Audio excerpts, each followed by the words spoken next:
2003-04 স্বামীজিকে দেখতেন টিভিতে 20 মিনিট করে একটা স্লট দুপুর 2টো থেকে আসতো, দুপুর 2টো থেকে 2:20 মিনিট। আমি সেই চ্যানেলটার নাম বলতে আমার চ্যানেলটা এখন নেই, সেই না আস্থা তো হয়নি, আস্থা জন্ম হয়নি। সেই সময় স্বামীজি সেই চ্যানেলকে ভাড়া করে ঠিক 20 মিনিট, তখন স্বামীজি হাতে পয়সা করেই ছিল, সেখানে আসতেন এবং সেখানে তিনি শেখাতেন। আমি আমার কর্মজীবনে আমি কনস্ট্রাকশন লাইনে আছি, গভর্নমেন্টের ক্লাস 1 কন্ট্রাক্টর। আমি সেই সময় কাজ করতাম, কাজ করতে করতে নানা রকম সিমেন্ট, বালি, পিচ, পাথর এসব দিয়ে আজকে আমার জন্ম নেয়। কিছুতেই কোনোভাবে কোনো ডাক্তার আমাকে ঠিক করতে পারেনি, বহু জায়গায় ঘুরি। তো মনের মধ্যে একটা ছিল যে কেউ যদি আমাকে ঠিক করতে পারেন তো তাকে আমি 10 লাখ টাকা দেবো। সেই সময় কথা বলছি 2004। তো আমার এক ইঞ্জিনিয়ার বন্ধু চাকদায় বাড়ি, তাদের 7টা ভাই ইঞ্জিনিয়ার। আমাকে বলল, দাদা এত কষ্ট পাচ্ছেন তো দেখুন না, একটা স্বামীজি মহারাজ যেরকম আসছেন দুপুরবেলায় টিভিতে, তিনি বলছি সমস্ত রোগের রেমেডি আছে। তা আমি সেটা দেখে প্রথম দিন দেখলাম, দেখার পরে বুঝতে পারলাম যে আমাকে ওইটার সঙ্গে যদি 20 মিনিট আমি করি তো আমাকে 4 ঘন্টা আগে খেতে হবে। আমি 10টার মধ্যে স্নান খাওয়া দাওয়া করে খেয়ে নিতাম। ঠিক 2টোর সময় বসা শুরু করলাম, এবং 2টোর সময় যখন বসা শুরু করলাম 2 দিন 3 দিন 4 দিনের দিন থেকে আমি শুরু করলাম সঙ্গে সঙ্গে। এবং ওই টাইমিংটা টাইমিং না, আমি আরও টাইমিং বাড়ালাম। 1 থেকে 1.5 মাস কন্টিনিউ করার পরে 1 থেকে 1.5 ঘন্টা করতাম। আমার ইনহেলার 14 থেকে 15 বার, আমার ইনহেলার চলে এলো 4 থেকে 5 বার। তখন আমি হরিদ্বারে যোগাযোগ করার চেষ্টা করলাম।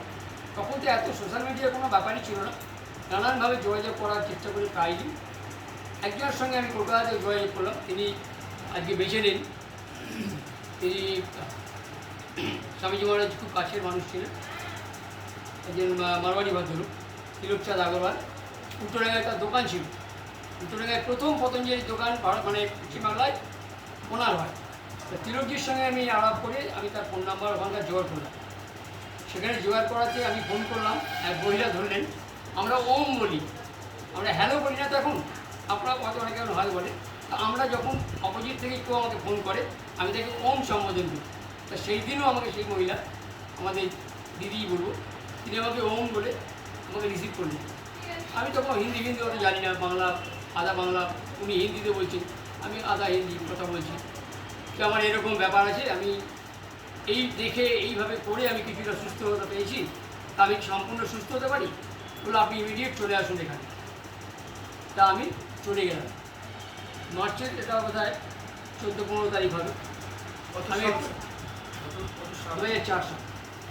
তখন যারা হরিদ্বারে গিয়েছেন বা আগামী দিনে যাবেন, অবশ্যই যাবেন কঙ্কালে। ছোট্ট একটা জায়গা, এই 2-3-4 জায়গার উপরে একটা আমাদের আশ্রম। এই আশ্রমে স্বামীজি মহারাজই ছিল না, সেটা কৃপালুযোগ মহারাজ, সেখানে তিনি আশ্রিত হয়েছিলেন।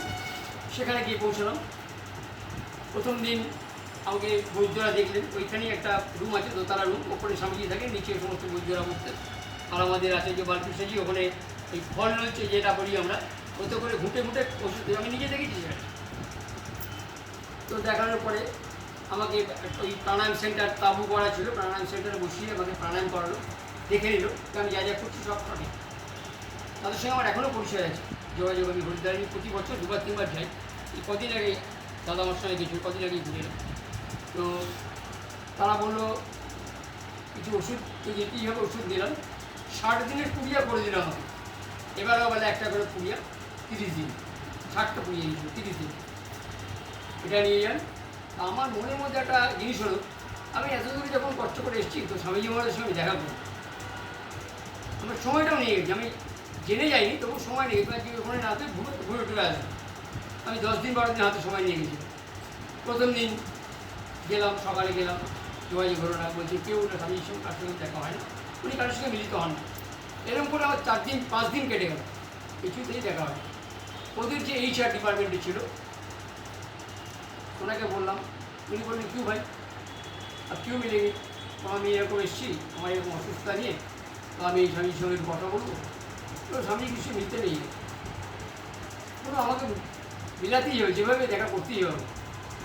क्यों भाई বললাম कुछ डोनेशन करेगा তখন আমি বলবো কিছু ডোনেশন কারণ মনের মধ্যে ছিল যে আমি যদি কোথাও কিছু সুস্থ হতে পারি আমি ডোনেট করবো সেটা তারপরে ডোনেট করবো আপনি पर्ची भरो पर्ची भर के पैसा देके चले जाओ আমার তো মন মানে চলে এলাম সেদিন 6th ডে যদি কমফর্টে যান দেখবেন গাছটা এখন নেই যে দোতলায় স্বামীজি উঠতে ওই নিচে একটা গাছ গাছের নিচে একটা ছেলে ছিল সিকিউরিটি না ওই জাস্ট কে উঠছে না উঠছে করে দিচ্ছে তাকে বললাম ভাই আমার এরকম স্বামীর সঙ্গে দেখা বললো কোথা থেকে আসছো আমি বললাম কোথা থেকে আসছো বললো আপনার কাছে কার্ড আছে আমার কাছে কার্ড ছিল না ওর এরকম খাতা ছিল আমার পিছনে তুলে জায়গাটা ওটা নিয়ে আমি লিখে পাঠানোর 5 থেকে 7 মিনিটের মধ্যে উনি আমাকে কল করলেন এবং উনি কত উদার মানুষ আর যারা এখানে যারা চাকরি করতেন শিল্পী নেই তো তারা আমাকে উদ্ধার দেখা করে দিচ্ছেন তা গেলাম ছোট্ট ছোট্ট ঘর এই ধরুন এই যে আমরা বসে আছি এরকম ঘর এরকম ঘরে বলতে একটা সিঙ্গেল খাট উনি পাটা এরকম করে বসে থাকি ছবি আমার কাছে এখনও আছে এরকম করে বসে আছি আমি ওনাকে দেখে আমার চোখ দিয়ে জল বেরিয়ে আমি গেলাম ছুটে গিয়ে ওনার হাঁটু তুলে ধরলাম আর মাথা উনি ওনার উপরে এখন করেন না বেশি একটা উনি মাথায় চট মারতে আমার মাথায় চট আমি হাউ হাউ করে গেলাম কী হবে ওনার পাশে বসলাম পাশে বসার পর আমাকে আমি আমার সমস্ত লিখতে দিয়ে বললাম ওই কাহায় করছি মানে প্রেসক্রিপশনটা কোথায় আমি দিলাম উনি সেই প্রেসক্রিপশন আজ আমার তোলা আছে উনি নিজে কেটে ওখান থেকে আরও 7টা গুঁড়ো গাড়া আমাকে নিয়ে দিল নিয়ে এলো ঠিক হয়ে যাবে তখন আমি চোখটা উনি মুছে দিন গাটা শিউরে উঠছে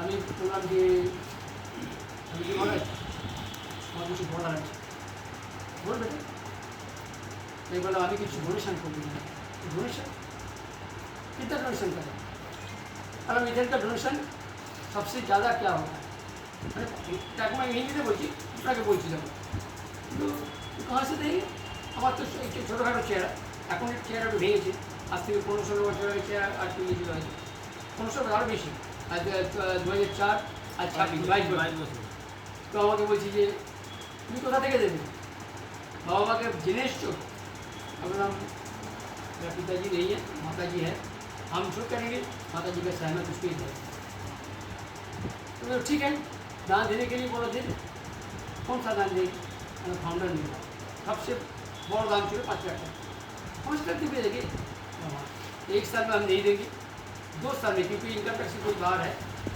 अभी बोला 2 बच्चों 2 बच्चों तो देने का बात किया कि 6 साल में दे 7 साल में তো আমি তখন আমার কাছেই টাকা নিয়ে গেছিলেন 200 টাকা ছিল আমি 25,000 টাকা ডোনেশন উনি সঙ্গে সঙ্গে নিচে থেকে লোকটা ডেকে পাঠালেন সেটা করছি দিলেন আমাকে সেই করছিতে আমি সই করলাম এই হচ্ছে প্রথম ওনার সঙ্গে আমার যোগাযোগ তারপরে আমি পরবর্তীতে গেছি বারংবার গেছি খুব স্নেহ করতেন আমাকে এবং আমার অগণিত ছবি আছে আমার কাছে এবং আমাকে সবসময় এরকম জড়িয়ে দেয় এবারও দাদা গেছি দাদা যান দাদা আমার সঙ্গে প্রতিবারই উনি আগে আমি ওখানে আমি কর্পোরেট মেম্বার সব থেকে বড়ো মেম্বারশিপ ওখানে আমার আছে তো আমাকে উনি ভীষণ আমাকে একটু জড়িয়ে জড়িয়ে আমি বলছি আমি ইয়ে চাই আপনাদের প্রেরণা দেওয়ার জন্য যে কাজ করবেন যে কাজে আসছি সে কাজে কথা এই অবস্থাতে আমি 2007 সালে প্রথম ভারতে পতঞ্জলি যোগ সমিতি সংগঠন গঠিত হয় 2007 সালে গুরগাঁওতে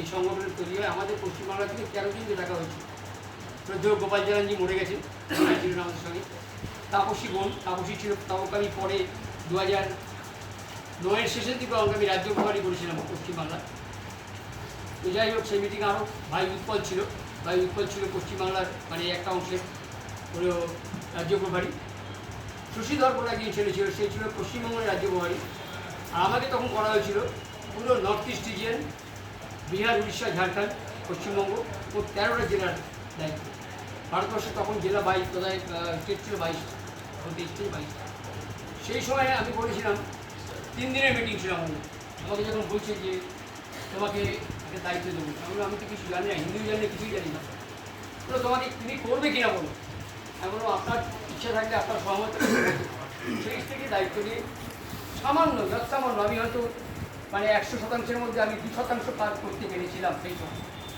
আমি 2015-এর পর থেকে প্রতিদিন সংগঠন থেকে বাইরে আছি বাইরে থাকলেও সংগঠনের সবার সঙ্গে যুক্ত। স্বামীজি মহারাজ এবারও আমাকে বলেছেন क्यों भाई संगठन में आ जाओ। हम नहीं सर, अभी संगठन में हम नहीं आएंगे, हमारा काम थोड़ा है, काम दूसरा 2-3 साल काम करेंगे, उन्हें तू इधर आएगी। তো এই হচ্ছে আমার অনুভূতি। কাজ কতটুকু করেছি তোমাদের মধ্যে এরকম অনেক ছোটো ছোটো ভাই বোনদের নিয়ে চেষ্টা করেছি কাজ করার জন্য, এবং আমি কোনোদিন 5টা পয়সা সেখান থেকে নিইনি। আমি কমসে কম মানে যত জায়গায় যেতে হতো আমাকে নর্থ ইস্টে শুধু ফ্লাইটে যেতে হতো, আন্দামান ফ্লাইটে যেতে হতো, বহু পয়সা বিনিময়ে আমি করেছি। আমি আশীর্বাদ পেয়েছি, মন ভরে গেছে আমার। যেমন শ্যামল ভাই বলছিল যে তোমরাই তো আমার সব, তোমরা আমাকে ভালোবাসা দেবে, তো আমি তো সেটি তো আমার প্রাপ্য। তো সেই জিনিসটা পেয়েছি এবং তাদের আশীর্বাদ পেয়েছি, আরও গুরুজনদের আশীর্বাদ পেয়েছি। সারা ভারতবর্ষে পতঞ্জলি যোগ সমিতি যে সমস্ত এখনও আমাদের সংগঠন আছে, আমাকে সবাই এক নামে জানে এক জায়গায় থেকে, এবং আমাকে শ্রদ্ধা করে। আমার এই হচ্ছে আমার জীবনী। আমি এইটুকুই বলবো যে ABOSের তোমরা সব এই সংগঠনের সঙ্গে যুক্ত হয়ে নিজেদেরকে ডুবিয়ে দাও। আর কি শ্যামল যেমন বললো, এই 70% কাজ নিজেদের করো, নিজেদের জীবিকার জন্য করো, নিজের সংসারের জন্য করো, আর 30%কে বেছে নাও। 10% কী করো, একটা ক্লাস চালাও, আর 20% কী করবে, লোককে প্রেরিত করো। এটা হচ্ছে মূল কাজ, আনন্দ পাবে।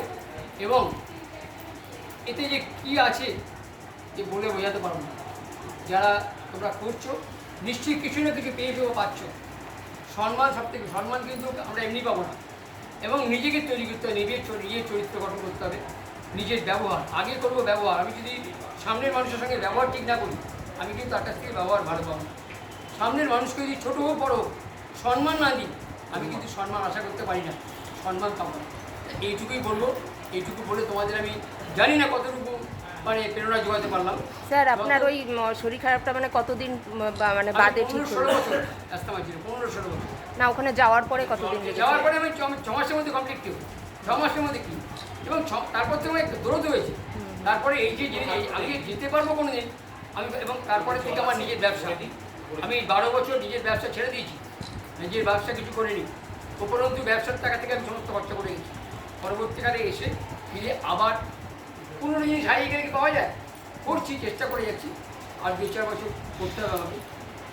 এইটুকু বললাম। এইটুকু বলে তোমাদের সবাইকে আমার মানে শুভেচ্ছা, ভালোবাসা, শ্রদ্ধা, প্রণাম জানিয়ে